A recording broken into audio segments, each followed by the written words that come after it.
All right, all right. Welcome to the Here's the Thing podcast. I am super excited to talk to my guest today. There hasn't been too many guests on that I haven't known personally or had a history with. So it's going to be real fun to talk to Chad Smith from the band Hemlock. How are you, sir? Yeah, good, good. How are you? Dude, I'm great, man. Thanks so much for being here today. It's really cool to finally get to talk to you. Um, I appreciate you reaching out. That's awesome. Well, so, you've been on my radar since the mid 90s, man. I grew up in Las Vegas, and I Okay. believe did you grow up in Las Vegas as well? Vegas and Henderson. Henderson? Okay. Yeah, Did you we go to start. We actually originally are from Henderson, and then as you get older and you move around the valley, we wind up Vegas, and sometimes I'd even more recently even stay in Boulder City once in a while, but it just depends. But did yep, you go to high school in Vegas? Hendertucky. Hendertucky? So, you went to basic? Of course, yeah, Okay. All you right. know, Yeah, well, basic, of I course, yeah. yep, I graduated from Green Valley. So, Really? yeah, Small 90 world. That's 98. awesome. Yeah. So, we did actually meet one time, and I don't obviously expect you to remember this, but, it's always been in the back of my mind. Every time I hear Hemlock, I always think of this. There was if you remember off of Sunset, there was, a warehouse music store. You remember that? Okay. Over by, Yeah. Yeah, up there like, on now the they're top of the hill, up there by yeah. Barley's or whatever that place is Yeah, called. Barley's, that's right. I was trying to remember the name of it. I remember there used to be like an alligator restaurant there or something. Yeah. Yeah, yeah, Alligators, I exactly. think maybe they called it. And a But Smith's Food King across the yeah, street, and now it's not Smith's Food King anymore, it's only Smith's. They dropped the Food King for some reason. huh.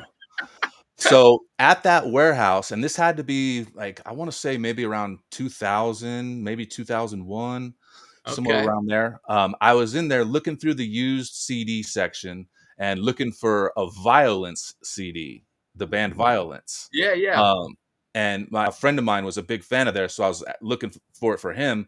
And I don't know how we got in conversation, and I said to you that that's what I was looking for. And then like 5, 10 minutes later, you come up to me and handed me a Violence CD and go, "Here you go, dude."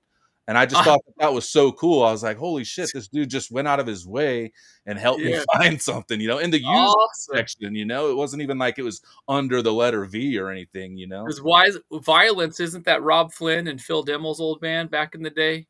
You know what? I couldn't tell you I think the so, members, yeah, but yeah. I know they're like a Bay Area, like thrash type Yeah, band. yeah, totally, that's the Bay Area thrash. We know a couple of the dudes, and, I think they took a hiatus for a while, and they're back on tour again, but that's funny that warehouse we used to sell our Hemlock CDs in in those stores, so and then I remember one time they had a great deal on, used CDs there because I remember one time I went and I got, like, 20 different metal CDs and stuff, and, I think they were only like $2 a piece or something. I don't remember, maybe $5 a piece, but I wound up getting the original Snot CD and some old Oh, wow. Soulfly, Sepultura CDs, an old Biohazard CD. But I Yeah. forgot about Warehouse Records. That's a long time ago. Yeah, yeah. I don't think any of them are open anymore. There's No. no Sam Goody's, no Warehouse, no there might be a Tower Records out there somewhere, but I don't know. Like, Yeah, I'm not sure. I don't even think the famous one in LA is still around, I don't think. No, it's done for. Like, we drove by there actually this last summer, and I was like, "Oh, man." But they do have Amoeba Records, which is pretty Yeah. cool. Yeah, You Amoeba know? Records is off the hook. There's not very many record stores around anymore, but, the ones that are, they go for more of the quality instead of the quantity, so it is cool when you could find one like Amoeba or something like that where they've just got a lot of harder to find stuff or just unique things, Yeah, and yeah. But yeah, so that was the one time that we met, well, and, awesome, I'm 25 years ago, yeah. yeah, dude. I'm so sorry to say I've never been to a Hemlock show, which is very surprising because Yet. yet, there you go. Alright, I just There you go. I like it. No, Um, right on, it's all good. oh man, I lost my train of thought. Because I remember in the mid '90s, you guys were like the original guerrilla marketing team for your band. Yeah, still I do, but yeah. I remember I would see just the most basicest, like, cardboard box sign with it spray painted on their Hemlock, and then it would have, like, the date of the show or whatever. And The they would be all over the valley, man. That was us. We're drink a lot of caffeine and go out and promote like crazy, and it's funny because those actually are those signs that say, like, "Reelect Bob for mayor," or whatever, you know? That's And my funny. dad's friend used to do that for work, and I was over there helping him clean up some stuff years and years ago, and I just saw this pile of those signs, and I was like they were had mud on them and everything, and they were from, like, 2 years prior, and I asked him, I was like, "Oh, man, can I have those?" And they just so I flipped them over, we painted the "Reelect Bob for mayor," or whatever it said, and I would cut a stencil, and we actually used to have paint parties, like, in my mom's backyard back in the house that we grew up with where the rehearsal studio was at in the garage and everything over in Henderson on Myers, and, I would cut out a stencil because I could paint, but all the other guys, they're not as artistically inclined, so I would get, like, a kitchen knife and cut out this stencil that would say the date, Hemlock, and the location, and we'd make it as simple as possible so when you're driving past on the freeway, you could read it real quick and easy. So Yeah. then we'd have like 20 of us in the backyard just spray painting these stencils, and we had this whole system, and then we had these routes lined out, and we would only do 2 shows a year in Vegas.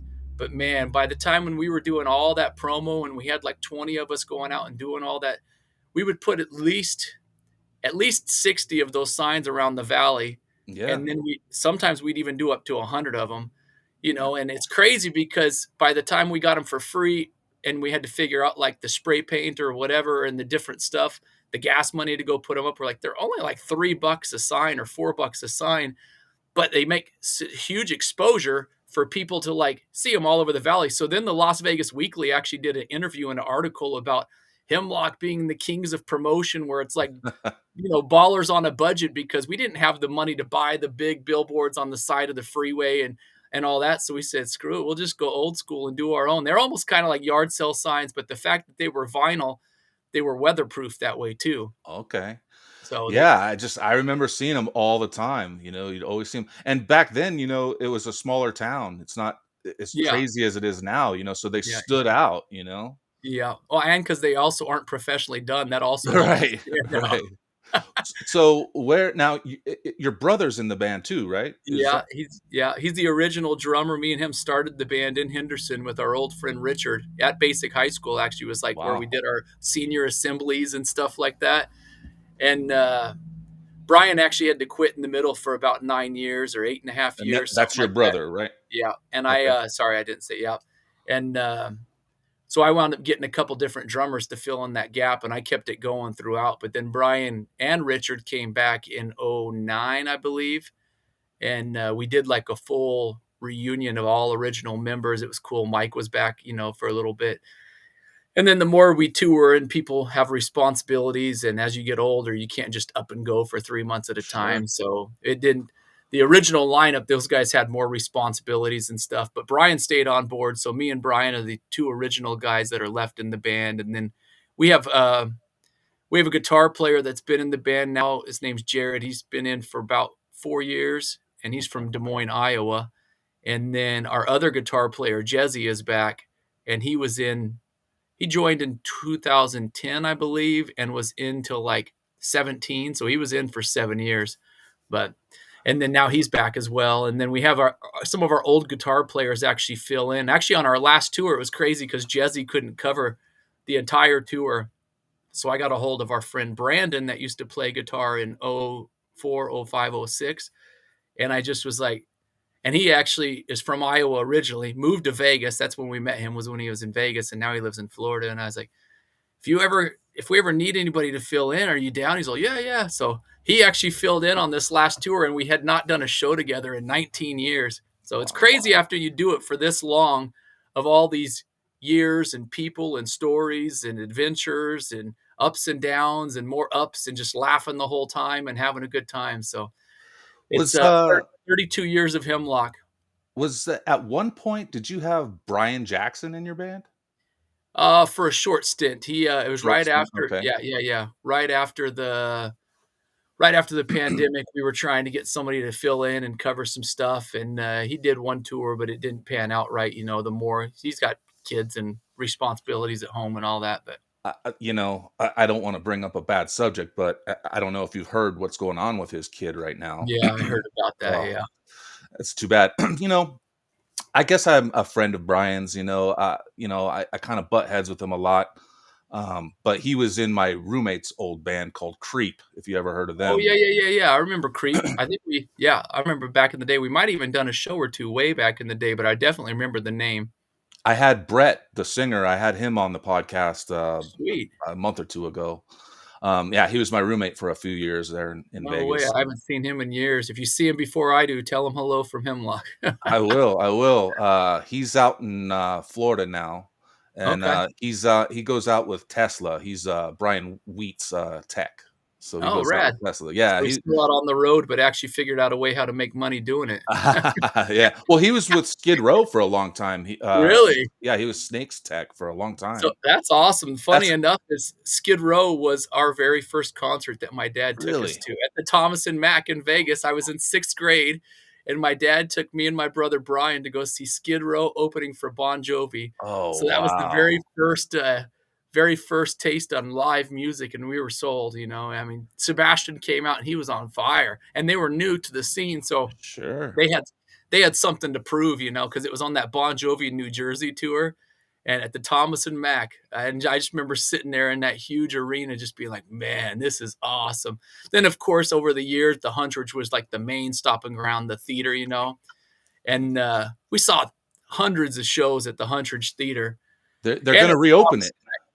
I heard that they're going to reopen it, that some old punk rock guy that used to play a bunch of shows bought it, but Um, I I saw don't the diagram for it, and it looks like they put, like, really nice, like, seats in there, almost like a lounge, like, something you would see on, I can't think of his name right now for some reason, like a Dean Martin or a Frank okay. Sinatra kind of vibe. Like, it looks too nice to be like a metal theater. Right, right.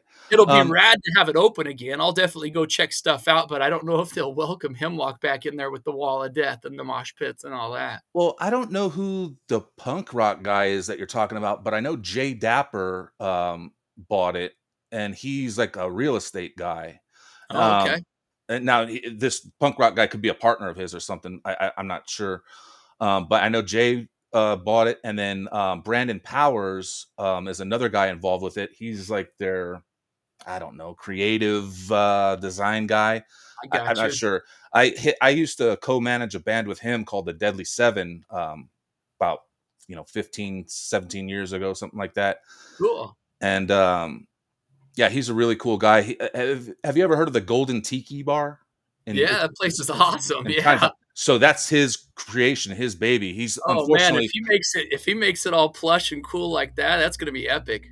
yeah, he I love unfortunately. the Huntridge Theater. We have so many good memories because we saw Pantera on the Vulgar Oh Display of yeah, Power tour there, and we saw yeah. Sepultura on the Chaos AD tour there, That's my and we favorite album of theirs. Oh, oh, yeah, of course, and then we saw Biohazard back in the day, and we saw Propane, which actually we're touring with again coming up in a couple weeks over in Europe, but Propane with Green Jelly, all these bands that we saw, and Green I remember that Jelly. Wow. Pantera and Sepultura one, it was the same summer or right around the same time frame, and I just remember thinking like, "Man, this is so amazing."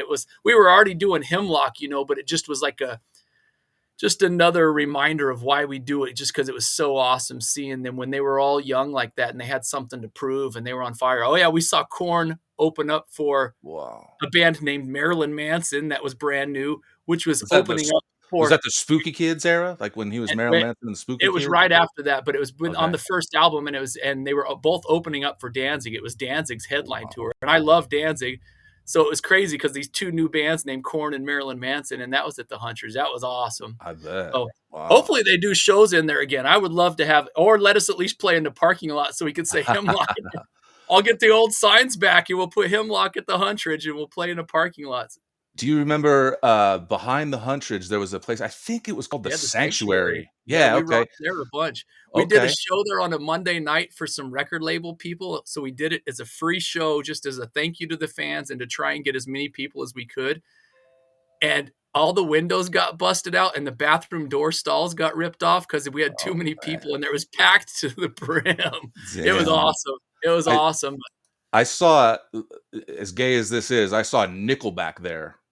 At the Sanctuary? Sanctuary. Yeah. Really? I saw Yeah. Disturbed in there. I mean, It's just and Machine Head even played in there one time, but, that's oh, yeah, we Wow. played with Machine Head and System of a Down and Snot at the Huntridge. That was back years and I Wow. have the flyer. It was $8 to get in.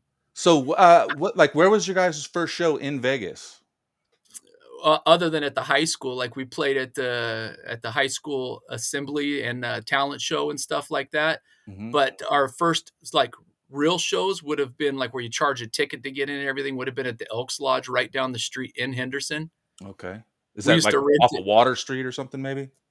down further down over by, down by CT Sewell Elementary School, like, right across the street, on what is that? Warm Springs and Lake Mead. So Okay, only a couple miles further down past Boulder Highway and keep going down closer to the lake. Not to the lake, but on the way to the lake. sure.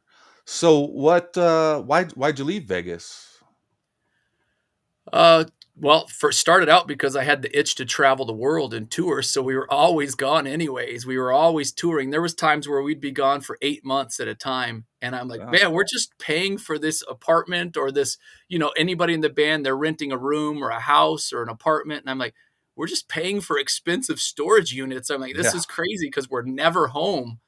So, it was just expensive. I mean, there's a whole 'nother side thing. I drink a lot of caffeine and I ramble, I'm sorry. So No, if I you're get good, man. too distracted, but It's better than having someone on that doesn't talk. Vegas is crazy because it's the entertainment capital of the world, Mhm. and I love it. I love Vegas. It's my favorite city in the world. But for entertainment capital of the world means cover band. It does not mean original music. So if you play covers, you can make a good living Yep, and you can get an in-house thing at a casino. You can get paid 3 or 4 grand a show. But when you're playing original music and you're new and you're coming up, I mean, we were lucky if we'd get 2 or 300 bucks playing sure. original shows. I mean, and of course when you're under 21, you can't play the casinos or whatever, but when we were kids, we were scraping and just scrambling trying to figure out where to play. Then as we got older, we started playing at the Huntridge a bunch and headlining and playing the House of Blues. But even still, then you're lucky if you make 1,000 or 2,000 bucks. Yeah. And if you're only doing 2 shows a year, you can't live off of that. I mean, there's other things back in the day when record stores were open and all that or whatever, but it just was expensive for what we were trying to do because we were trying to spread out and go around the world, and we didn't have a rich uncle or we didn't have a financial backer or a record label or anybody helping us. So we were on tour and always on tour, still almost all the time. So my wife was just looking online. We were up in Casper, Wyoming, and every time we'd come back, we'd have to figure out where we were going to stay for the next 2 months before the next tour. And you can't sign a lease because you're going to be gone and this and that. Right. It was just a pain. So she looked up anywhere in the United States under 60 grand. And it was between Oklahoma, Michigan, or Iowa. So we moved to Iowa 20 years ago Oh, wow. because we bought a house for a tenth of the price. It put us right in the center of the United States. And then that way we could build up the Midwest a lot more because we had already played in Vegas and Phoenix and Flagstaff and LA and San Francisco and Reno. We had already done the West quite a bit. And not that we were not going to come back, but this way, now that we were out in Iowa, we could build up Des Moines, Kansas City, St. Louis, Omaha, and then keep branching out up into Minneapolis and then down into Springfield, Missouri, only 8 hours from Texas. Because when you're in Vegas, everything is 8 hours away of a desert in between, except for LA. Yeah, You go north, you got 6, 7 hours to Reno or 8 hours to Reno, depending on if you're in an old bus or in a fast car. But right. Salt Lake, everywhere, every which direction you go, nothing is close. Then when we went out on tour with Slayer and Hatebreed out to the East Coast in '03, I'm like, man, we're playing in like Connecticut and New York City is only like 2 hours away or whatever it was, 3 hours away. Now, if you go in the middle of rush hour traffic, it'll take you 9 hours. Sure. But if you drive through the night, you can actually get to these places and you're not spending $400 between each show just in fuel. You can actually get to these places. I'm like, it's crazy how spread out the West Coast is versus the Yeah. East Coast. So we just started traveling more and we honestly moved so we could afford to keep doing Hemlock, if that makes sense. Mhm. And it's crazy because people are like, "Why the hell would you move from Vegas to Iowa?" And we're like, "Because we didn't want to sink in financial ruin and debt trying to go on tour." So now, for the last 12 years of my life or whatever it's been, I have not had a, I guess, no, it's been longer than that because we moved out here 20 years ago. We had our house paid off in like 4 years. So I haven't had a house payment in 16 years. That's And nice. then that way we can afford to travel the world and do these crazy things and, go out and act like kids and still headbanging and, going in an old school bus. I tell everybody, I'm like, we're like modern day hippies without all the weed and all the drugs. And we actually shower a bunch, but basically we roll around in an old motorhome playing music for people. And we try to bring positive, happy, fun vibes and, positive lyrics to make people feel part of something instead of just going and say, "I'm gonna rip your face off," and you're playing this metal stuff. That Hemlock always brings a different vibe, and we always try to make everybody feel like, you know, they might work all month long and it might be their only night out. So we want to make sure that we actually give them something to enjoy and that they can smile and have a good time out. So we Yeah, we definitely do it for the fans and appreciate it and still are the ones that are willing to do the grind and all the work. And we're 32 years into it and I still love doing it every day. it's awesome. So I ask every musician that comes on, I ask them all, have you ever shit on a tour bus? Yeah. There we go. An honest man. I like it. Yeah, yeah, yeah, but not ours because I was smart enough because the big tour buses, especially over in Europe, when we were over there, the first 3 tours, we did a bus share with the band Propane, and the first 2 tours were with Propane, and the 3rd tour was with a band named Ectomorph, and we did bus shares. And they have double-decker buses, not like the England ones where it's not those ones. It's like the Prevost, like the big tour buses. Okay. And it has the driver, and then he's got like a little sleep area under the stairs, like a bed. And then there's a whole lounge area with a kitchen and a bathroom, like a full on working bathroom. And you go up this little skinny staircase, and up top is 24 bunk beds. So Holy shit. all the bands share this big double decker tour bus. And it's amazing. It's like this tank that just rolls down. So you all work together. Europe is awesome how they have it set up for touring because you all roll up to the venue at the same time. The venue has a full lunch spread out for everybody, and then you all do the gear together. Of course, sometimes there's people that are lazy, but you're supposed to, in theory, all work together.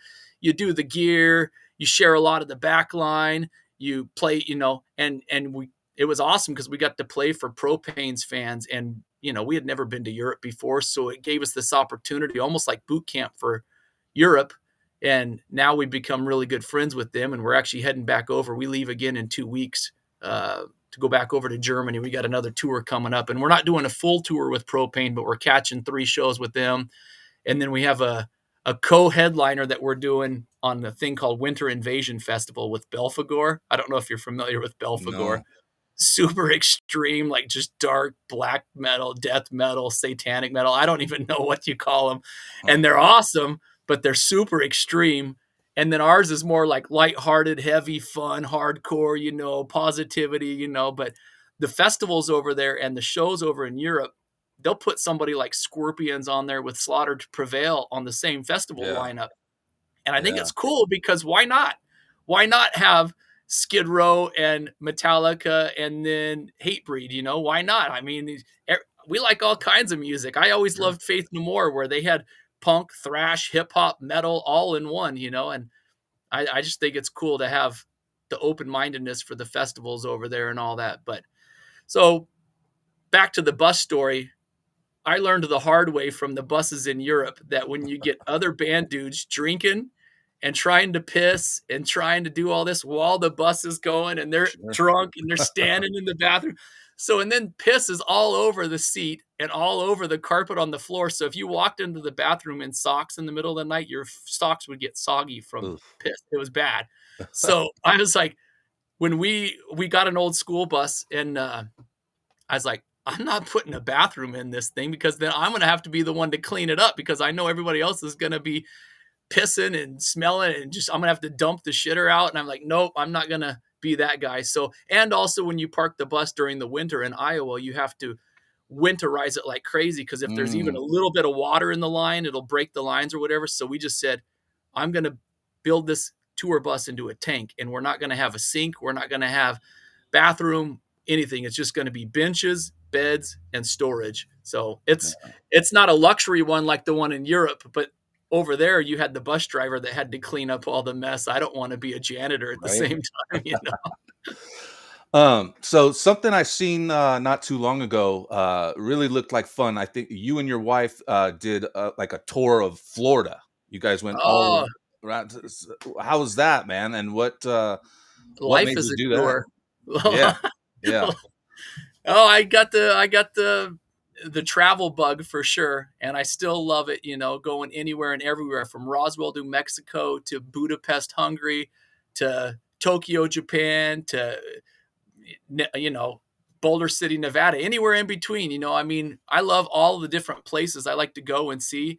So in June, my wife's birthday is in June, and I told her, I said, we don't want to celebrate your birthday. We want to celebrate your birth month. Let's go on an epic road trip. And we've done it a few times before, but usually we're on tour in the summer. So this time we weren't on tour. So she calls it Jill Fest. And I mean, we call it Jill Fest. And so we started at our house in Iowa and we drove down to Arkansas. And we just take our Yukon and we just go. We kind of have like a loose plan and we go and we make it up as we go. But I got to back up. A couple of years back, we did the same thing where we were like, let's go to Florida and just and hug the entire coast and go all the way down to Key West and back up. Because in the tour bus, you can't go to all these places as easy because sometimes the roads might be tight or right. windy or it's way out of the way and you got to get to a show. And we had never been to Key West. So I thought it'd be fun. In our adventures of doing that a few years ago, all the way down to Key West, Florida is amazing. I always loved Florida, but Destin, Florida was the best beach out of all the beaches in Florida. I don't know how Really? familiar you are with. Well, that and the reason I brought it up is because I would love to move to Florida. Yeah, I used to spend all my summers in St. Augustine Beach. we You were know, we went to St. Augustine too, right there by that. What's that? Ferdinand Beach. It's just north of Ferdinand Beach. it's just north of St. Augustine. But yeah, St. Augustine. We went on that little like haunted walk trail there. It's a Okay. beautiful area. Ponce de Yeah. Leon with the Fountain of Youth and all that. Yeah. So So you did St. George Street, I think yeah, is what yeah, it's yeah, called. Yeah. exactly. St. George Street. Yeah. Yeah, it's So beautiful there. And the other place I've been looking at is Melbourne. I heard Melbourne's Melbourne rad. Yeah, is yeah. pretty cool and it's affordable and the beach. I You know, really like Cocoa Beach, which is right down there near there, I think, too. But the Gulf side, there's something about Destin that was a little bit magic. I mean, if you want the Atlantic, of course, the side that you're talking about, because that side's really epic and beautiful, Cocoa Beach, and then all that down even into Miami. Miami Beach was amazing, you know. But when we were coming around up in Destin and Pensacola, the water gets shallower just east of Pensacola, and then you get to Destin. So the water gets warmer because it's shallower. And then sure. somebody told us that the beach sand doesn't get hot because it's microscopic particles of broken shells, so it stays cool. So like when you're in Huntington Beach, there's times where you can't walk on that sand. You have to have flip-flops on because it's so hot. But this beach is like cool sand, warm water, crystal clear. It reminded me of, you know, something super tropical, like down in the Caribbean, like in Negril, Jamaica or something, you know. And I was like, Right. so my wife's destination was to go to Destin, Florida for her birthday, but I wanted to turn it into a 24-day road trip, epic road trip. So we went from there down to Dallas, Texas. And then from there, because it was going to be raining in Destin, we had to do a little detour. So we went to Galveston, Texas, which was amazing. We were there at the beach and had some awesome Mexican dinner. And then from there, we went to New Orleans for 2 days. New Orleans is one of my favorite cities, too. Have you ever been to New Orleans? Never. It's out of control.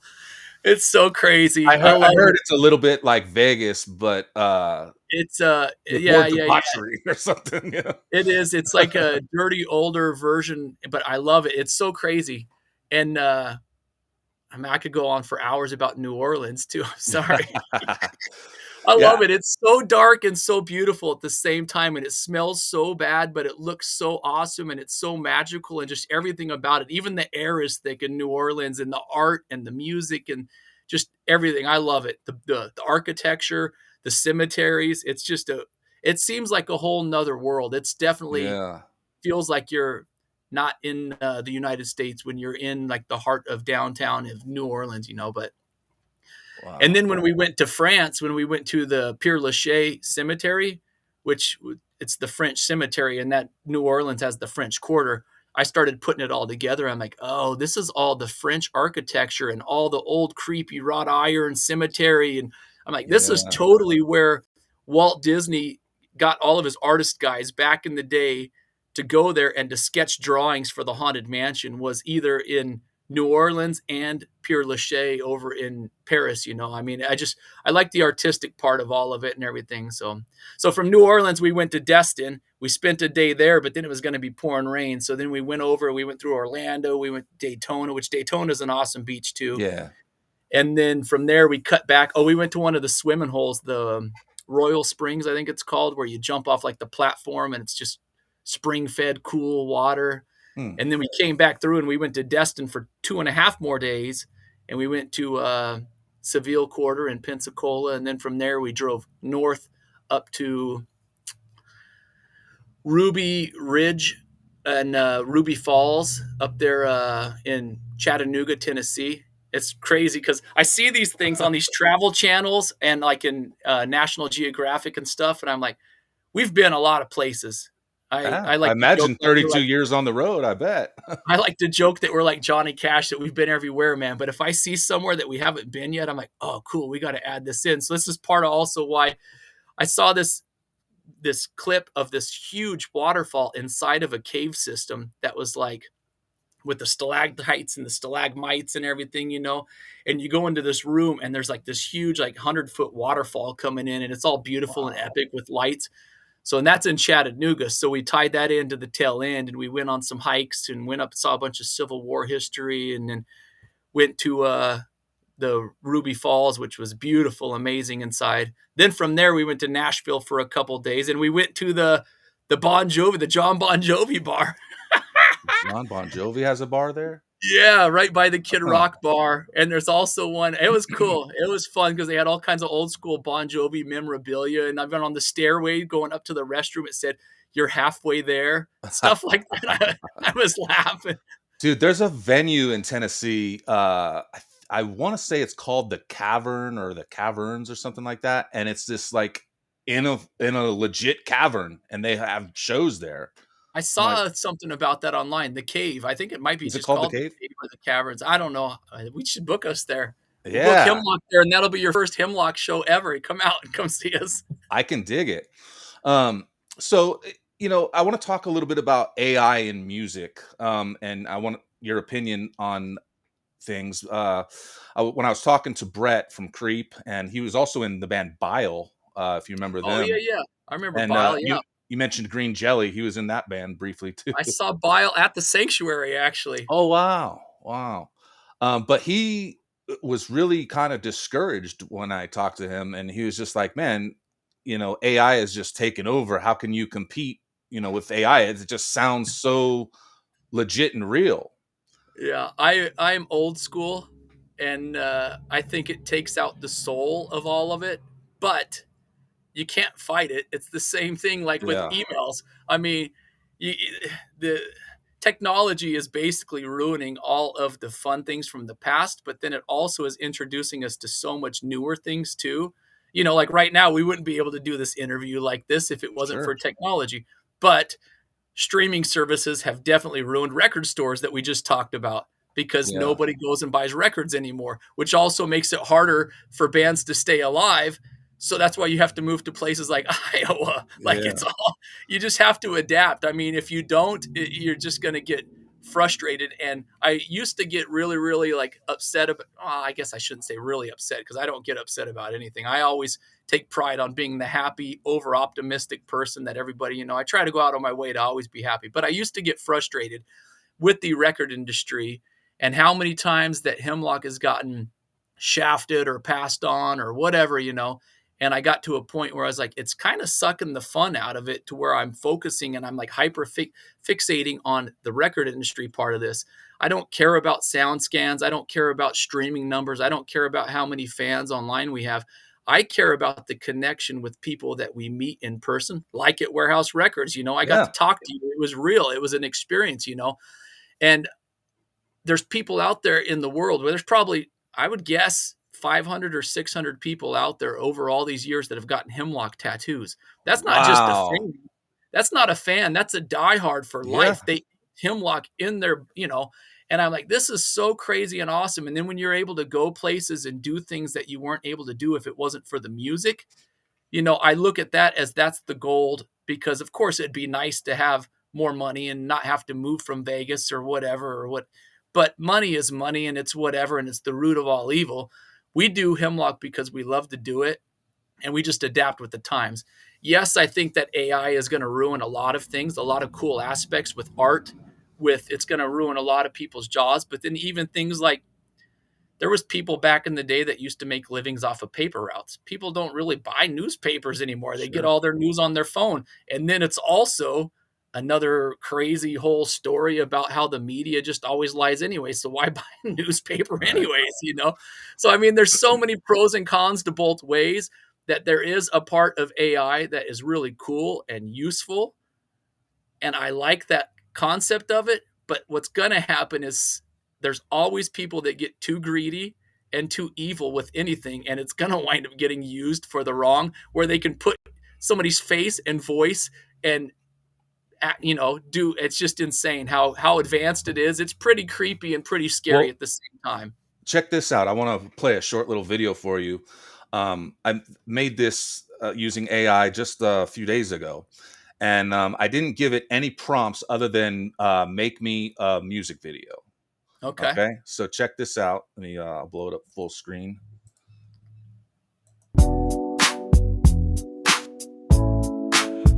Yeah. Started on the strip where the dice roll hot. Desert in my veins, but I'm reppin' that sea life. Fedora tilted back, sunglasses on tight. Poo Tang in the building, yeah, we doing it right. Podcast every Tuesday, 6 p.m. we live. Phone booth productions got the realest to give. From Vegas to the Shy, I'm a double threat. Now one influencer place on the street to the Shy. That's awesome. Vegas born, but the biz never Right? died. From the strip to the Shy. Put my cities on the map, watch me fly from the strip to the Shy. From the strip to the Shy. Yeah, yeah. From the strip to the Shy, to the Shy. Snoop Vaughn ain't no stopping the wave. Have been enthusiast, that's the Isn't that crazy? It's insane. It is. I don't know. I'm old school, and I come from the artistic aspect of it all, so I understand. Your friend's frustration with it because it's going to wind up making it harder and harder for people to do it as a living. But there's no soul and no Organic. There's yeah, no yeah, yeah. But then you also have to look at it from this way. I always like to question everything. Then you also have to look at somebody. I saw a post online or whatever where it was like Taylor or it was Beyonce versus Billie Eilish or whatever. And Billie Eilish and her brother wrote those songs, and Beyonce had 15 writers behind her song. So what's the difference between 15 writers behind a song versus AI behind a song? To me, that's kind of the same thing, even though you are using some humans and you're still paying them to do the song for you. And Beyonce's the pretty face. I mean, she might have written a bunch of her old songs. I don't know for sure. I'm not talking bad probably about her not. specifically. I'm just using it as an example to where you have 15 people write a song for you, or somebody also that plays a cover song. Here we are back to cover songs. And for me, I'm like, you don't paint the Mona Lisa painting and change three things on it and say that you created it. Like you Right. don't you don't do that. As an artist, you have to come up with something new and creative, and you have to just use your own skill set and your own mind and your own heart and your soul, and you dump it into it. So this goes back to so many bands. This is my own theory as well too. So many bands that come out Oop. and they're so good, and then they wind up making so much money. They wind up getting record labels, they wind up getting managers, they wind up getting all these other people behind them, to where it kind of disassociates them, and then they're not as good of a band anymore. And this is so many bands to where you're like, the first two albums were fire, but then the third one, and then the fourth one was kind of disconnected. And I think that you get this disconnect. There's a part of me that's kind of cynical and funny about it, to where I'm like, well, Hemlock's never had the huge success, so we're as real as they come. we bring it from the heart every single night, whether we're playing for 50 people or whether we're playing for 5,000 people. We deliver the same show because I've seen it where bigger bands go. Maybe it's a Tuesday night. Maybe the promoter didn't promote as good and there's only 80 people there. So they go on stage and they pout a little bit. They don't give the effort to the people that are there, and they cut their set list in half and they just leave. And it was for a paycheck. And I'm like, that's the difference, is you're doing it for the money instead of doing it for the love of it. And this goes back to the AI, is to where it's not doing it for the love. It's just, so I think that the fans, if you really are doing it for the right reasons, I think that the fans and the friends will see through it and they will know what's real and what's not, if Yeah. that makes sense. Yeah. It's, it's so good that, it's getting hard to tell, if it's AI Yeah. or not. But I Yeah. mean, just a simple command for that AI program, just make me a music video. And it came up with all that. It threw the It's poo, I got the Poo-Tang Clan yeah. representing, Yeah, it yeah, threw exactly. that in there. It knew my podcast is Tuesdays at 6. Like Phone Booth Productions is the production team I work with, So it's also like, crazy if you only gave it that one command to how much right. it knew about you too. That's kinda creepy, but it Yeah. also was an epic video. It was catchy. It Yeah, was and catchy. and that's just the free version, I mean, if you get the paid version, I'm sure it's even way more intricate. I heard the other day Elon Musk said that by the end of this year, using Grok, which is X's AI, if you use Grok, you'll be able to make a full-length movie and it'll be watchable. He said by 2027, I think he said, it'll be just incredible. So I guess there's a part of creativity to where you have to come up with the original idea. It's just taking everything else out of the equation, you know? I mean, I don't know. I like it, but it's also evil, so I kinda don't like it. So I'm kinda in the middle on it. But I'm Yeah. old school, and because I also design all of our T-shirts, and I design all of our album artwork and just everything. I look at art all the way around, you know? So we even wrote a song called, or I wrote the lyrics, but Scam Artist, and it's talking about how the artists are always the last ones to get paid. They get the last little leftovers, because there's times where I've seen bands go on tour and their roadies and their techs make more money than the band members, because it just, they have a salary, but the band members get what's left over or whatever, Right. you know. And I'm like, that shouldn't, I mean, everybody needs to get paid, but that also goes back to why, if you go to a Hemlock show, and you'll see us soon, yeah, that we set up our own gear. We go out on stage. We're not trying to play the rock star card. We do it because we love to do it, and it's the only way we could figure out how we could afford to do it. Is we don't have a sound engineer. We don't have roadies. We do it all ourselves. Me and my wife are the only two that drive the bus. So when we have to get somewhere and we have to drive till 4 in the morning, that's me. And then my wife wakes up at 7 in the morning to finish the rest of the drive. And then we all wake up and we usually wind up going to get something to eat. And then we go to the club and load our own gear in. So it is very, very tasking, but it's also very rewarding, because I would have never been able to go to Prague in the Czech Republic if it wasn't for Hemlock. I would have never, met people or gone places. We never would have been to Kerry King's house listening to Slayer albums with him in his kitchen on his laptop Wow. if it wasn't for Hemlock. I mean, these stories and all this stuff, because I've got friends that make way more money than me, but somehow they're still just as broke as me. So we Right? just figure out creative ways how to do things of what we love to do. And I like to call it ballers on a budget. So where maybe I need to do a Netflix special where we can do like our own road trips and our own stuff where we're ballers Yeah. on a budget and we make it happen. We load our own gear. We're not egotistical to where I'll jump out of the bus and go hand out flyers still after 32 years. We've had a couple of dudes fill in the band. They're like, "Oh, I'm not going to go hand out flyers. We don't do that. It's not my job. I'm not a promoter." And I'm like, it's called connecting with people and just being personable and talking to people and hanging out. But I've always been a people person. Even back when I was in school, I always was friends with this group of people or these friends and this and that, whatever. I enjoy life. Yeah, that's how I am too. Like I'm always talking to someone or someone's talking to me, and it's funny because like the other guys on the other podcast that I'm on, they always ask me like, "How the hell do you know all these people?" I'm like, I don't know. I can't really explain it. It's just, and it's been like that ever since I was a little kid. Like Yeah. I'd go to the grocery store and everybody knew me. And it's just carried on throughout my whole life, you know? And it's like I've Right. had crazy experiences being like I was a ball boy for the Phoenix Suns when I lived in Phoenix before I moved to Las Sweet. Vegas. And Yeah. then growing up in Vegas, like you said, it's the entertainment capital of the world.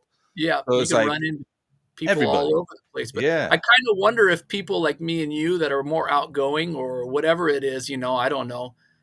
I just wonder if maybe there's a different energy and you connect with people more or something, I don't know. I think it is because, like, just out of nowhere, some random person will just like start talking to me, and probably happens to you too. Just out of nowhere, like, why the fuck did that guy just start talking to me? Like, It's but usually me that's talking to other people because I'll go out and I'll be like, "Oh, it's a beautiful day out today," and they look at me, But part of that also goes back to our lyrics, to where I like to try to. Sometimes people might look at me and think I'm intimidating because I'm a big guy with long dreads and a big beard or whatever. But I like to go out of my way and say hi to people and just be extra happy and over the top um, and our song "Nobody Knows What a Killer Looks Like" is talking about not prejudging I actually have somebody. it queued up. I'd like to play it if you Oh, don't mind. I didn't even know that. That was like the perfect Yeah, setup. yeah, I know. I heard you talking, and I was like, "Oh, this is going to be a great segue into this song Yeah. here." It's So let about me. not prejudging people by the way they look, that you never know who is gonna be the evil person killing people versus who's gonna be the guy that opens the door for you and says, "Oh, it's a beautiful day outside today." Like, you Right? never know. So the lyrics are really positive, but of course it has metal connotation where you're like, "Oh, yeah, nobody knows what a killer looks like." But the whole thing's about not judging a book by the cover. Yeah. Well, let's check this song out, man. Sweet. Let me blow it Cool up here. segue. Yeah. Nobody knows what a killer looks like.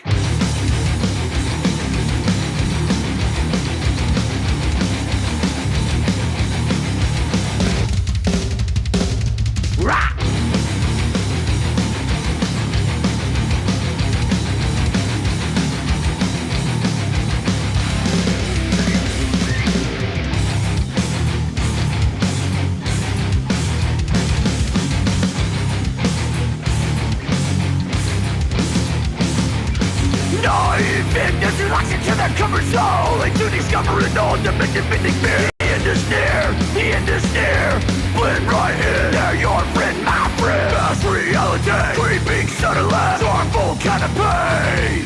Blissful chain of thought, burn trust, mental rot, mortal tender clutch. Nobody knows, Nobody knows what a killer looks like!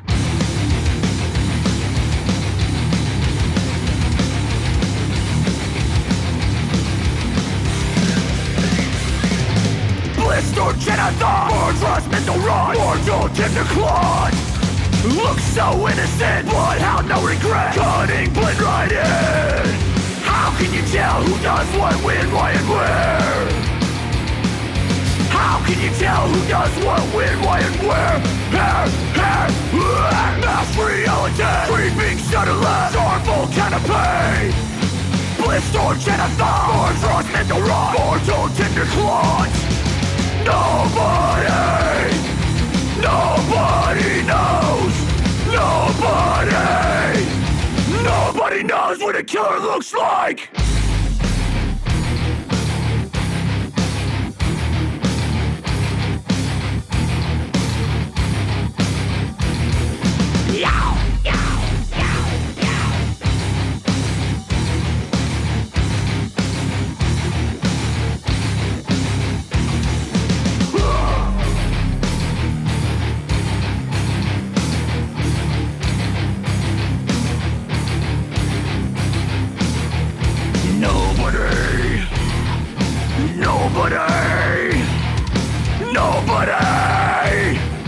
Nobody knows what a killer looks like!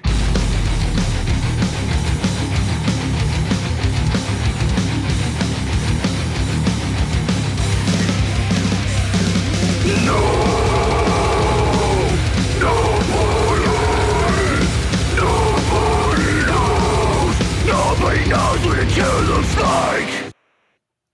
Yeah. That's awesome, dude. I love the groove metal, man. I love it. Yeah. We I started in also 1993 in the heart of groove metal, and some people understand what groove metal means, but Biohazard, Pantera, Slayer, and Propane, and just all that era of the old Sepultura, all that stuff mixed into one. It's I I love think it. I think I heard some 808s in there too. Yeah, you got to drop them Uh, 808s, of hell course. yeah. We love the good old hip hop and the rap, especially the Uh, 90s rap. Let me pull this up so I can show everybody because you guys are getting ready to go on tour here next week. So here's the dates all over Germany. All right. Yeah, that's gonna be fun, huh? I'm excited. It'll be our 8th time to Europe, but every time we go, I feel like a little kid winning the lottery. I'm like, I just want to go see some stuff, go see as much as we can, go meet people. But that's even with the American tours. I just love it. We played in Boise, we played up in Seattle, and we've already been to these places like 20 times, but this Europe tour, I think it's our 8th time, and every time I'm like, if we have a day off, let's go see this castle. Oh yeah, let's go to this bone church, and I'll look up things. So we went to the one in Kutna Hora, Czech Republic, where it looks like when you take like a thread and needle and you thread popcorn for your Christmas tree, but Okay. it's human skulls in the Holy ceiling of the shit. church. The church, it's insane. It's Wow. awesome. And I'm like, why in the world?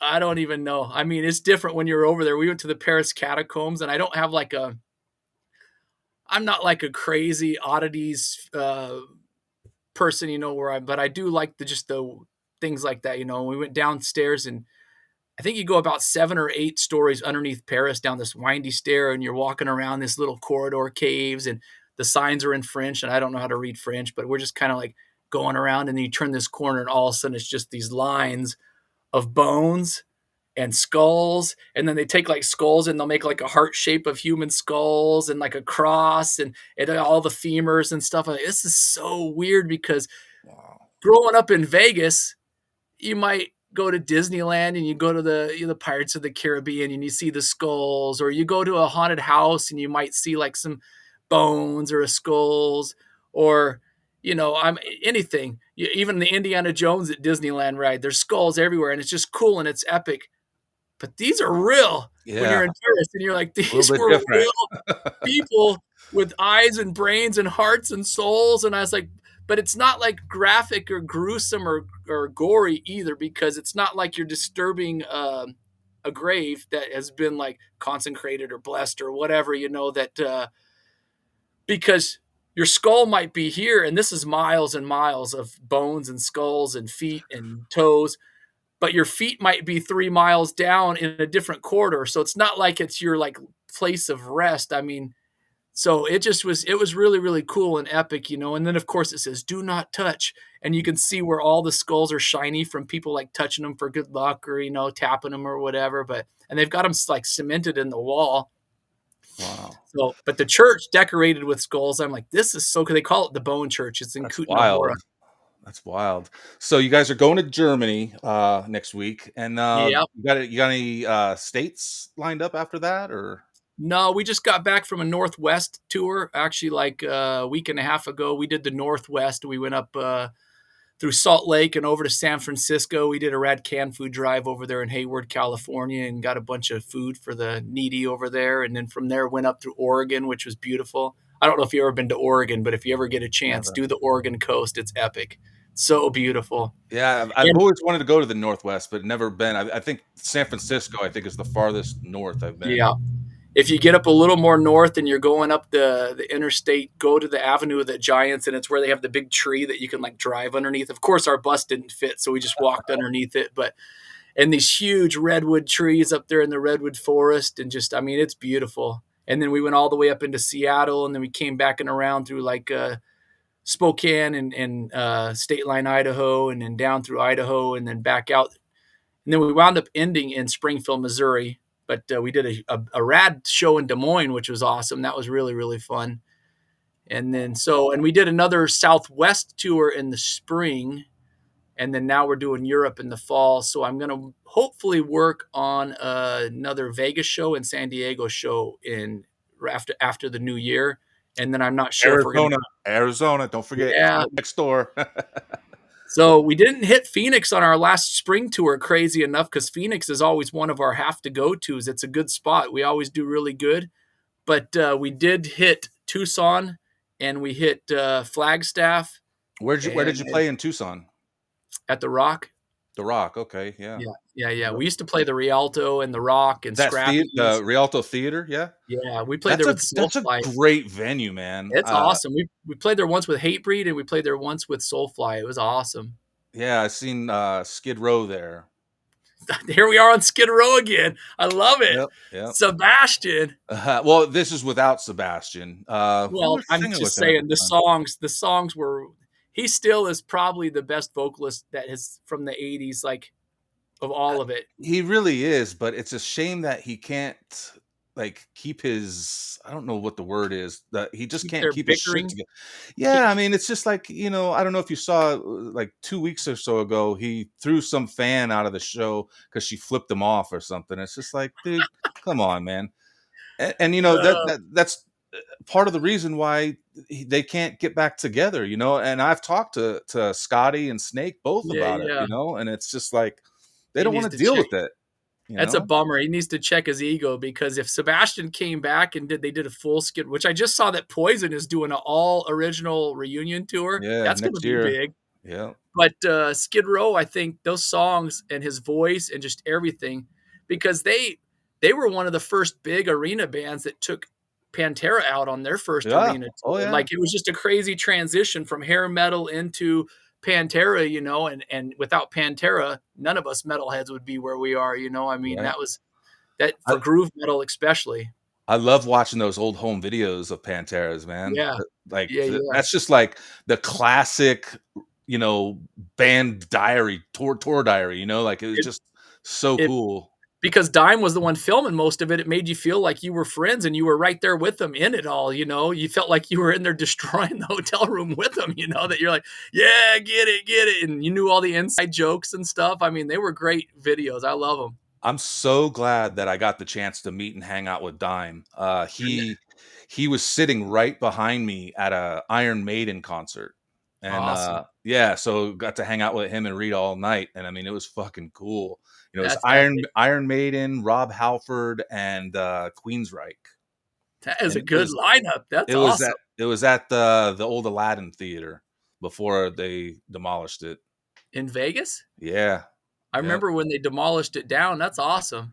I was on the front page of the newspaper. Motley Crue was the last show there, My and wife was there. Yeah.